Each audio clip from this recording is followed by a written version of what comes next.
Hello, hello. Welcome to Psychic Talk. I'm your host, Priscilla Gendron, and joining me today is a very, very special guest. He is a metaphysical practitioner. So we're going to delve into what metaphysical. There we Hello, go. hello. Welcome to Psychic Talk. I'm your host, Priscilla Gendron, and welcome to a very special episode. Joining me today is an incredible person all the way from the USA and otherworldly places. He's a metaphysical practitioner. So he's going to be explaining to us all about what it is and what he does and his journey to becoming a metaphysical practitioner. So, Jerome Martin, welcome to the show. Hi, Priscilla. Thank you so much for having me. Oh, it's great to have you. I love to see all the DNA coding behind you. So that must be a little bit of a clue. It is. We're going to be talking about DNA activation today. Fantastic. So, me, I like to always rewind the tape and I always like to know, okay, we didn't just arrive at this point of where we are right in this very minute. Would you like to maybe tell me a bit more about your origin stories and where it all started for you? I would love to. Yes. So for me, this happened in 2017. Prior to what I'm doing now, I was a construction worker. I was building landfills. I was a heavy equipment operator and a superintendent, and I was traveling the Midwest and in the United States building landfills. And they don't build landfills in cities. They build them out in the middle of nowhere. And so I was always living in a hotel room and just sort of by myself. And so I was doing this for a number of years. And at the time, all of the people that I was with, the guys, they would go to the bars after work, and me, I would just go back to my room and I'd meditate because that was what I was into at the time. And I would sort of just be, just meditating. And one day at the landfill, I started having dreams, right? I was in my truck and all the guys are out there, doing the building the landfill, pushing dirt around. And I started having these weird dreams, or what I thought was weird dreams, but how it started was my truck and I was sitting there and out of nowhere there was this like this beam of blue light that came down, and then there was these five beings. There was two in front of me, there's two in the front, one on each side, and then one in the back. And they were like blue silhouettes of light. I didn't really understand what it was. They didn't look like aliens at the time. I didn't know they were ET. Saw them as silhouettes. They weren't scary. I'm like, this is strange. And they put their hands on me. And as they did, I heard this noise like whoop, whoop, whoop, whoop, whoop, whoop, whoop. And then all of a sudden I was up this tube of light. And I'm traveling up this tube of light into what seemed like a floating city at the time. I didn't understand what it was. It looked like a giant floating city.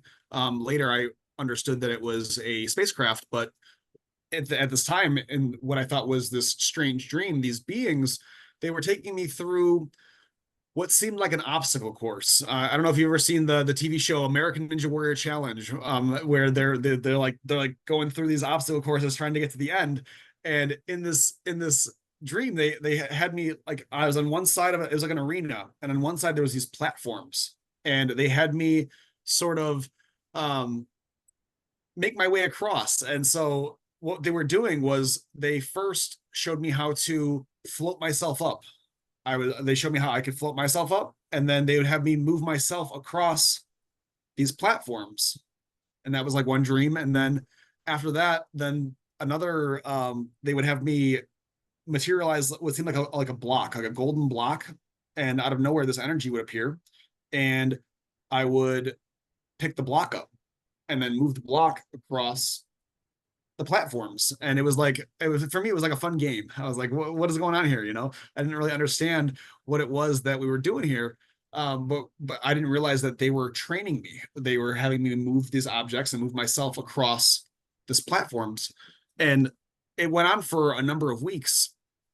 And after a while, they were like, okay, well, you figured it out. You figured out how to move yourself, how to move the objects. And that was the first set of dreams. And it was strange because I'm like, what strange dreams? These blue beings in a floating city, moving myself and objects around. I didn't understand it. So after that, then it started happening almost like in a meditative state. So I was started off as dreams where I was, unconscious and it was just happening. And then it started happening in a way that now I'm participating a little bit. I would go into meditation and then boom, I would be up into this, what I thought was before a floating city is now a light ship. And in this light ship, these beings, they were now I recognize them. Before they were blue silhouettes. Now they're Arcturians. They're extraterrestrial beings. There's these blue beings. They had features, and the ship was made of what I would consider. It seemed organic, like it was alive. It was like a living light field. And this ship, they would communicate with it. They would talk to it like telepathically. There was like a vibration that would happen, and then it would send information back, and they were communicating with it. And I was like, this is so strange. How to do this as well. And they were showing me that the ship is alive and it's a living light field, and it's an extension of themselves and of this collective. And it was so strange. I was just didn't really know what was going on, but they were telling me like, hey, we chose you. And when I say chose, like it was like I chose myself type of thing. Like you were chosen for this mission type of thing. And when this happened, these beings, they started downloading information into me. They started like telepathically projecting images into me. And it was the strangest thing. I didn't understand how they could just take big files like movies and put them into a condensed ball and send them over. And then when I would receive it, I would just everything that they were trying to communicate. It was a very strange form of communication, because humans, you and I, we talk with words. It's uncommon to see pictures and movies flashing through your head. And so this went on for a little while.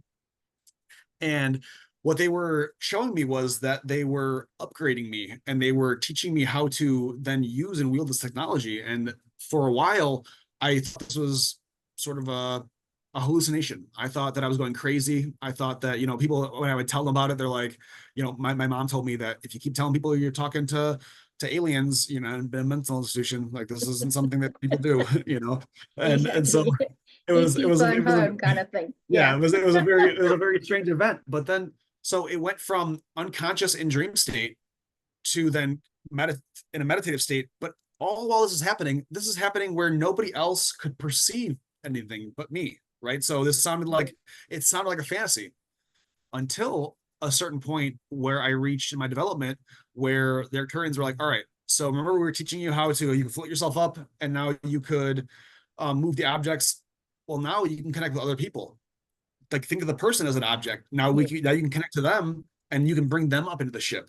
And then now you can bring them to these processes. And I'm like, wait, what? They're like, yeah. So the same way that we were showing you how to do this, we were sort of it was almost like they were what's the word? They were grooming me, or like getting me ready for this. Yeah, they were training me for this event.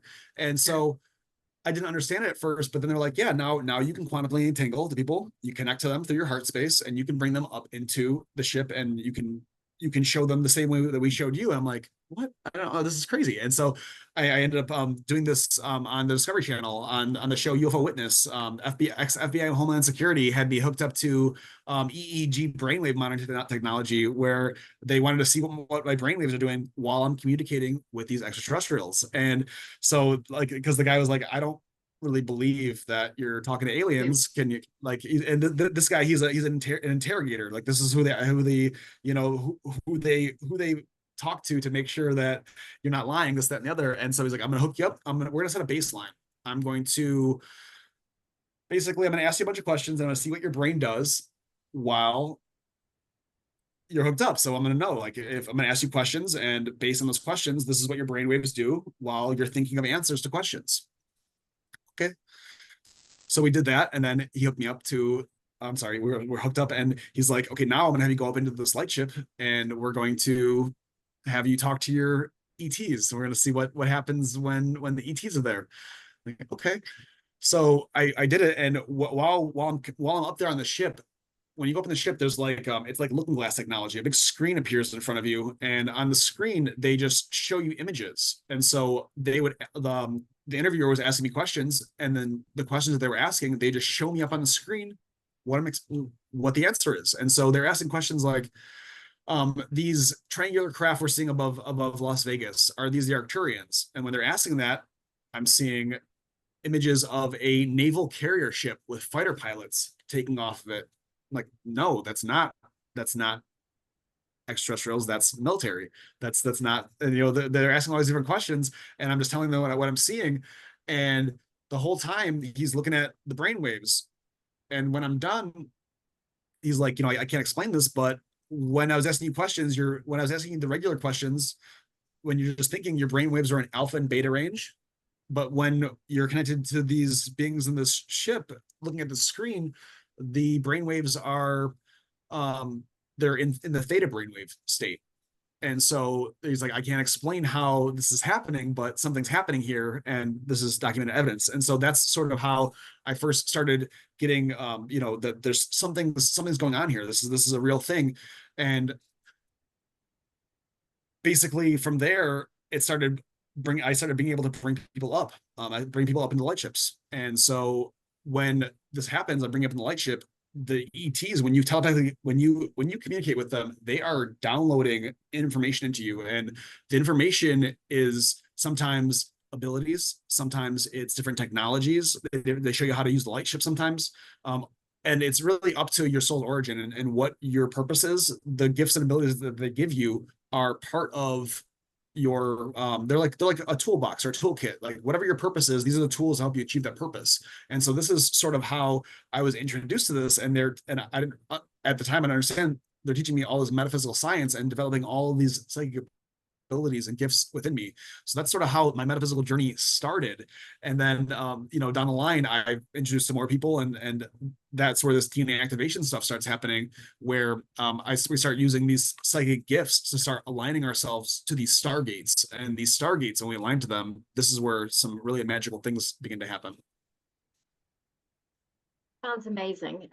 It just feels as if, you know, sometimes we have so many changes happening in our lives and we don't always understand it. And then suddenly we get that aha moment when it all just starts to make sense. And you're coming from a sort of like a regular run-of-the-mill kind of construction background, your regular Joe, as they say, to then be stepping into something that takes a lot of courage to step into, because not a lot of people will, you know, as they say, they'll think you're off with the fairies.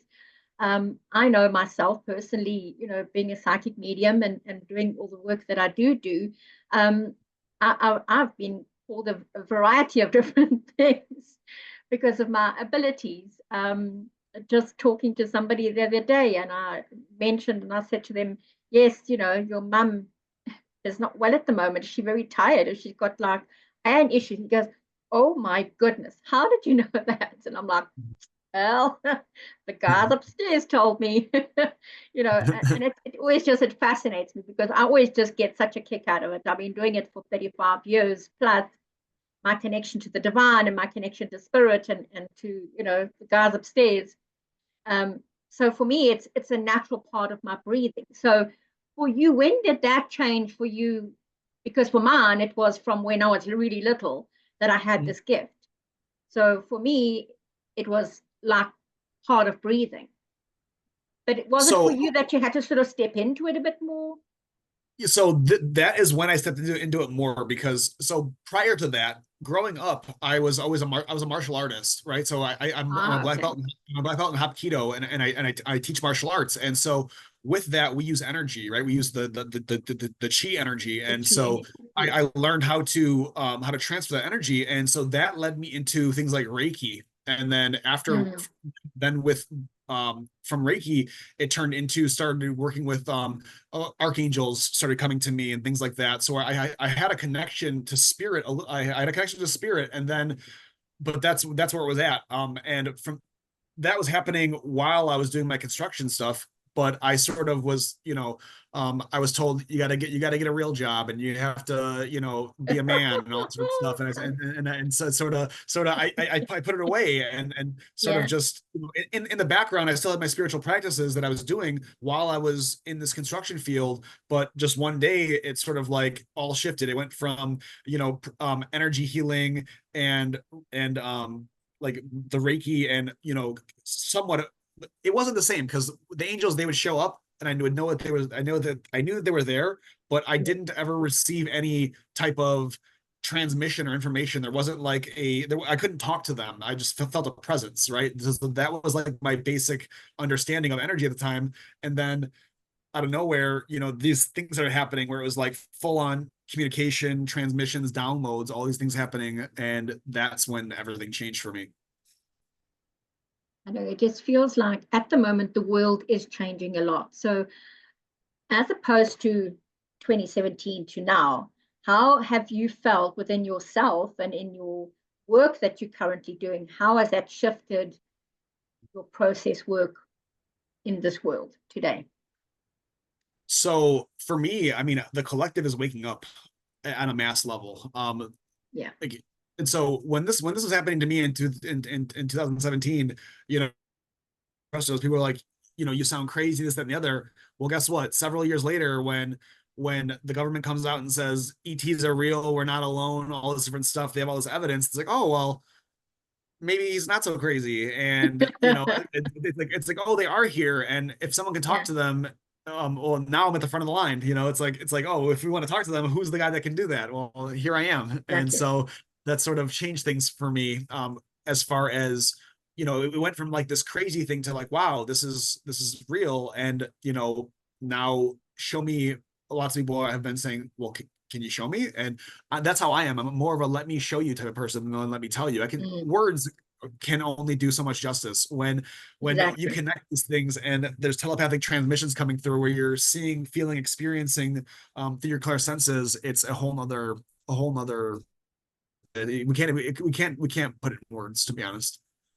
Exactly. And I'm the same. It's like I love the skeptic, especially when I'm doing mediumship or connecting with spirit and with people that are passed on.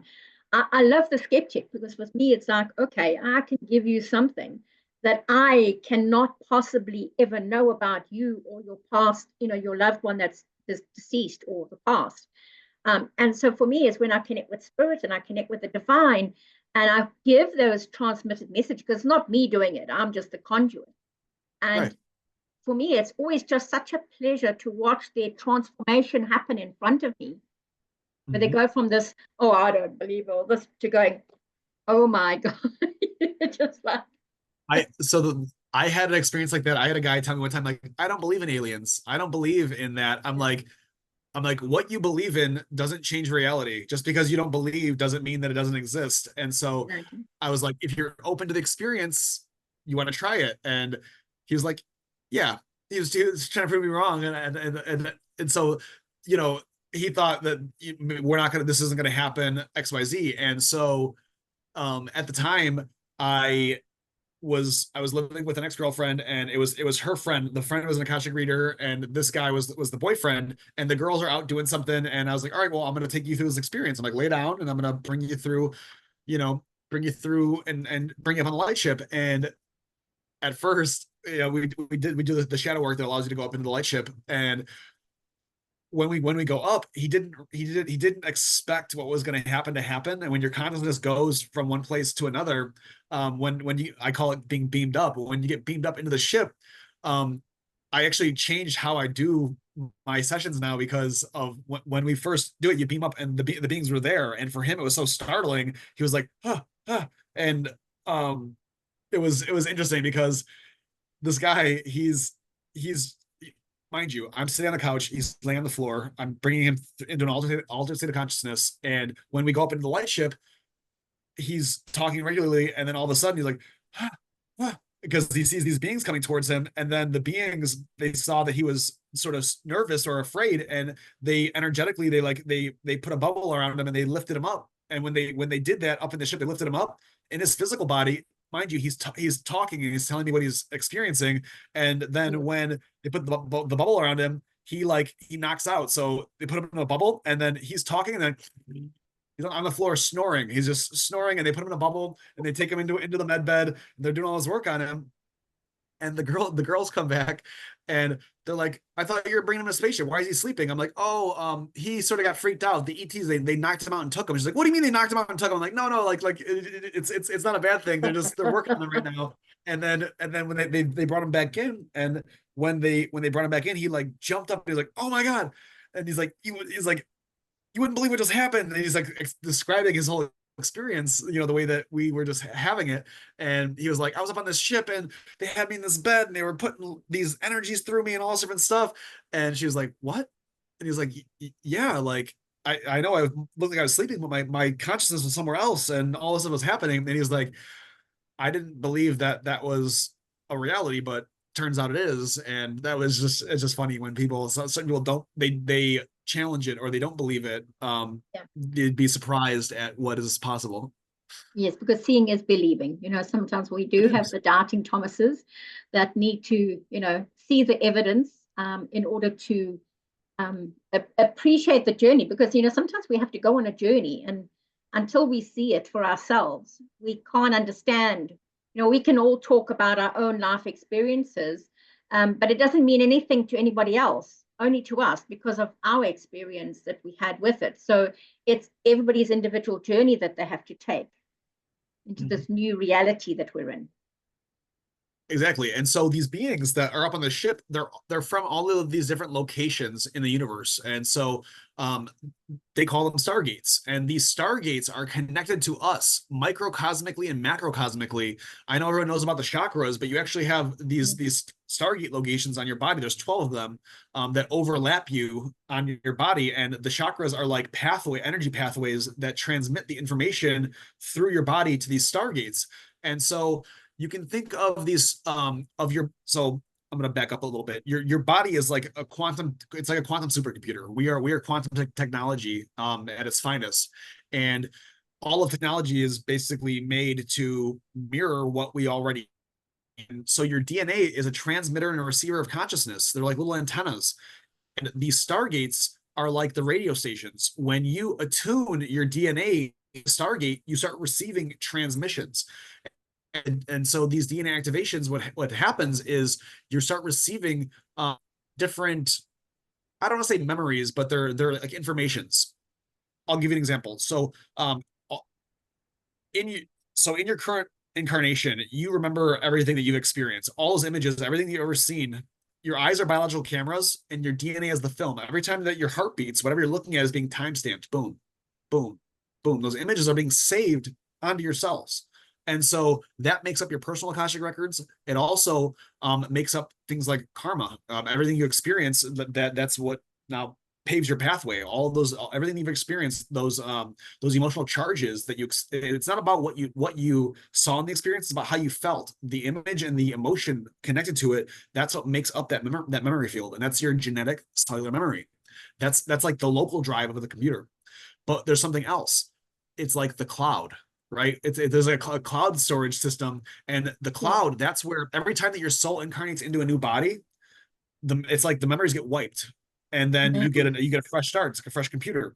But those memories, they go somewhere, and they're up in the cloud, and it's like they're filed into filing cabinets. And so the way that I've experienced it is that when you connect to these stargates and you realign that antenna, you start receiving the transmissions and the downloads of those files. And that's what people start talking about, like past lives. Well, there is no past, present. There's only now. But we look at it as a timeline because that's how we view things.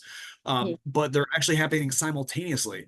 And so those memories, which are, I told you, the ones in the physical body, those are your genetic cellular memories. Those are the ones that you've experienced here and now. The other ones are your incarnational memories. So those memories are the ones that you've lived in all these past lives. When you align those antennas, you start receiving that past life information and you start remembering who you are. And when you do that, the DNA activates and you start remembering not only who you were in those different timelines, but the abilities and the different things that you had. And so each DNA strand is connected to a different stargate, and each of these stargates have different incarnations different versions of us from different timelines when we existed as Arcturians, Sirians, Pleiadians, Atlanteans, Andromedins, all these different things. As we reconnect to the stargates, we start receiving information from them, and they start turning those parts of us on, and the gifts and abilities start coming on as well. It's just such a fascinating subject, and we're just literally scratching the surface. So what has Jerome got in store for himself now in the next couple of years, or what's happening around you now, work-wise? So currently, I'm a facilitator, so I take people up into light ships daily to connect with their guides. I also do DNA activations where I do this for people as a service, and I do this at conferences. I've done it at Conscious Life Expo. I have a podcast, the Starseed Initiative on Gnostic TV. I'm going to be starting another podcast soon on a different network, with on the Conscious Awakening Network. That one's going to be called the Lightship Chronicles. And that one, I'm going to be interviewing people that I brought up in lightships just to talk about their experiences. After we've gone on the ships, let's talk about what you experience, how your life has changed, these abilities that turned on, how it's transformed you the same way that it has for me. So that's what I'm going to be working on in the future. I can't tell you what it is yet, but I'm going to be on a big show on a big network coming up soon about starseeds. That's something in the future that's going to be happening. Much about it yet because it's under wraps still, but there's some big stuff coming on. So there's lots of interesting things happening with you. Now you've got some kind of live event coming up. Yes. So the live event that's coming up is going to be on the Gnostic TV platform, and it's going to be a Stargate DNA activation. What I'm talking about with aligning these Stargates, I'm going to do this in a live event. I do this at Conscious Life Expo and other places. I do it live at different local places, but we get a group of people together and we can activate and connect the Stargates together, and everyone starts receiving and downloading these transmissions. And so that's what this live event's going to be. I'm going to be reconnecting all the Stargates, or it's not only healing, but it's activating, right? We're going to be healing traumas because each Stargate holds traumas. We're quantum angled to a bunch of different things, and we're like there's like a web of consciousness, and some of those entanglements, those charges aren't benefiting us. So we're going to remove the negative charges, and then we're going to activate the strands and start receiving those informations. And during this process, there are so many different ways that people experience it. Some people experience kinesthetic responses where there's like, they feel in their body energy themselves. Other people are experiencing colors, visions. Sometimes people see full past lives. I've had people where they download. It happened for me myself. Where the strain activates and you see yourself in a whole other time when you're an Atlantean, or you're over here in Sirius in a spaceship and you're doing all these different things. And you start remembering. You get like a flash and a download of all these memories. And when that happens, it awakens the parts of us from those timelines. And it's a beautiful experience, and that's what this event's going to be doing. We're going to be acting the first 7 DNA strands. There's 12 of them. We do the first 7, and then the second time we do it, we do 8 through 12. The first 7 are the first 7 are the emotional bodies, and that connect to the first 7 chakras, which make up the Kundalini. And then the second half is the morphogenetic chakras that connect us to the higher dimensions. And so we do them sequentially. This event is going to be the first 7, and we're going to do another event where we do the other half. Fantastic. Yes, I know. I also am a Reiki master teacher, and I teach different forms of healing. And one of the things that I do teach is the chakra system and just the base, and then I do the 7 out as well. So, which is much more cosmic in a sense. And it's like you can almost stand half a meter away from the person and do the work on them. And it's quite fascinating. Yeah, because the upper chakras are, the 14th chakra is 3 feet above the head, right? Yeah, and exactly. They're below the feet, below the head. One's at the Earth's core. The way we connect through energetically isn't just in the physical body. Yeah, and sometimes I'm working on the person, and then my hands will just go like this, and it'll go up and up and up and up and up and up and up. Like, oh, okay, when can I stop? It tells me. Yep. But I'll tell you when to stop, what level you're at. So, I would just like to say thank you very much for joining me. All Jerome's details of how to get hold of him, how to book a session with him, his website, and also the event that he's going to be hosting, the live event, I will put all the links and connections in the description of the video and on all my live postings. So please, if you would like to experience this wonderful journey or take a trip in a spaceship and just, open your mind, because it's about opening your mind and just accepting things that you maybe wouldn't have before. I know that I had a big journey. I came from a very strict Roman Catholic background where everything was just, dogma. And it took a while for me to sort of like let the little flappers disappear from the eyes. But once I did, it was like, OMG, this is just like mind blowing. And the connection to the divine was so much more profound than I ever expected it to be. Yep.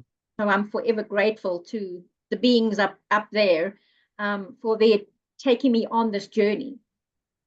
And I know that you continue to learn all the time. So it's not just like, okay, I know how to do this stuff now, that's it. It's a continual journey. It's like a snowball that keeps on rolling and it keeps getting bigger and bigger as we go. Fantastic. Any pearls of wisdom that you'd like to leave our listeners?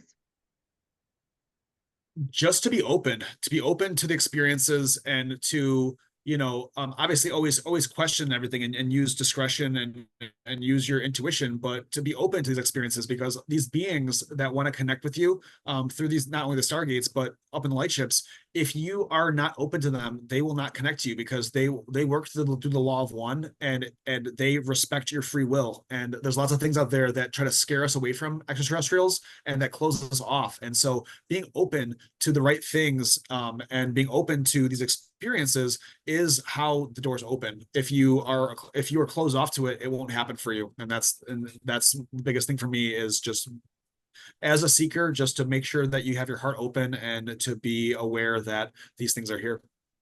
Exactly. But also we give, some caution to everybody that not everybody is of the light or is of the purity with which it's intended. So it's about like making sure that you do know what you're stepping into when you go down this road and down this journey, because there can be twists and turns along the way. There is, and that's why we go with trusted facilitators and people that we know what they're doing, people that have walked the path before. That's part of it is people that know that we know that they know what they're doing, and you go work with people that are yeah, exactly. And I think that's important, it's just because there are, just like in the psychic world, within all the different realms, there are people that will pull the wool over your eyes. So it is important that you do research. Research and use discretion and yes. and look at reviews and see what other people say and their experiences, right? And that's exactly. really important. Exactly. So it's been an absolute pleasure having you on our show today. Thank you so much. And I look forward to having you back again, and we can delve a little bit deeper into. Yes, I would love to, because I've got a bunch of different topics to open up. I've got so much to share. Fantastic. So I want to just thank everybody for joining us today. And I'm your host, Priscilla Gendron, and see you again, same time, same place. See you guys at the live event coming up.